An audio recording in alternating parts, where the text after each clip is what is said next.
এই দুনিয়ার পুরো জীবনটা এটা হচ্ছে লালসাময় একটা জীবন, লোভ, মরিচিকা, মায়াজাল।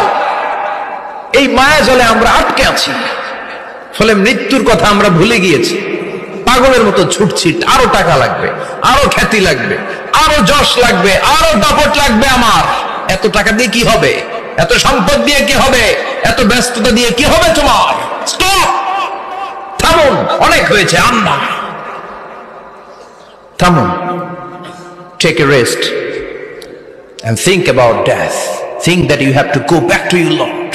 একটু বসেন না, একটু ভাবেন যে আমাকে চলে যেতে হবে, চলে যেতে হবে। এই কোলাহল, এই ব্যস্ততা, এগুলো থাকবে, থাকবো না আমি। সাইয়েদনা ওমর ফারুক বলেছেন, মুতু ক্বাবলা আন তামুতু, মরার আগে একবার মরো। হাসিবু ক্বাবলা আন তুহাসাবু আলাইকুম, তোমার হিসাব নেওয়ার আগে তুমি একবার নিজের হিসাবটা করো না। কাগজ বের করে একটু লিখো না কি কি ভালো কাজ করছিলা, যেগুলো দিয়ে নাজাতের ওসিলা হতে পারে।